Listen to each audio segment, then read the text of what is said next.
Hi friends, welcome back to our channel.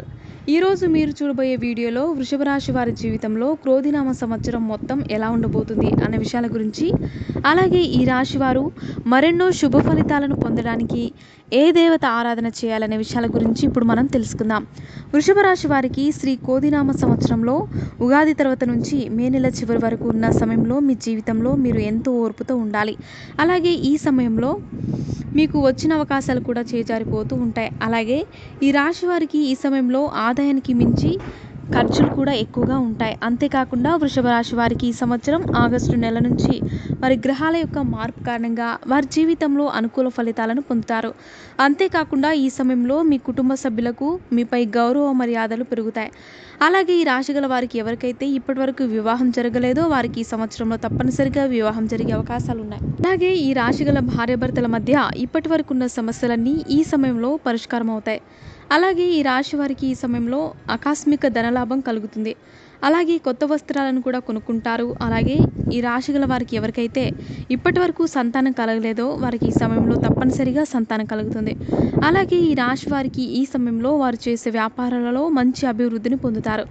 అంతేకాకుండా ఈ రాశివారు తమ కుటుంబ సభ్యులలోని పెద్దవారి ఆరోగ్యం గురించి ఈ సమయంలో తగిన జాగ్రత్తలు తీసుకోవడం మంచిది. అలాగే ఈ రాశి గల ప్రభుత్వ ఉద్యోగులకి, ప్రైవేట్ ఉద్యోగులకి, అలాగే ఉపాధ్యాయులకి కూడా ఈ సమయం ఎంతో అనుకూలంగా ఉంటుంది. అలాగే ఈ రాశి వారికి ఈ సమయంలో భాగస్వామ్య వ్యాపారాలు బాగా కలిసి వస్తాయి. అలాగే ఈ రాశి గల ఉద్యోగస్తులకు ఈ సమయంలో ప్రమోషన్స్ రావడంతో పాటుగా మీరు కోరుకున్న ప్రదేశానికి మీ ఉద్యోగం ట్రాన్స్ఫర్ అయ్యే అవకాశాలు కూడా ఉన్నాయి. అలాగే ఈ రాశి గల విద్యార్థులకి కూడా ఈ సంవత్సరం ఎంతో యోగదాయకంగా ఉంటుంది. అలాగే ఈ రాశి గల నిరుద్యోగులకి కూడా ఈ సమయంలో ఉద్యోగ అవకాశాలు వస్తాయి. అలాగే ఈ రాశి గల వారు ఎవరైతే విదేశాలలో ఉద్యోగాల కోసం ఎదురు చూస్తున్నారో వారికి కూడా ఈ సమయం ఎంతో అనుకూలంగా ఉంటుంది.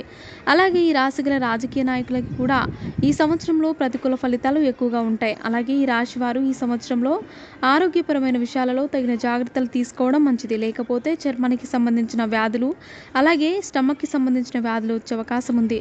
అలాగే వృషభ రాశి వారికి ఈ సంవత్సరంలో ఆర్థిక పరంగా ఎంతో అనుకూలంగా ఉంటుంది.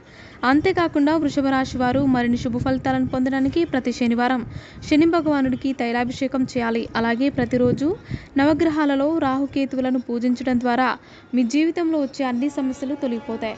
సో ఫ్రెండ్స్, చూసారుగా, ఇలాంటి మరిన్ని విషయాలను మీరు తెలుసుకోవాలంటే మా ఛానల్ని సబ్స్క్రైబ్ చేసుకోండి.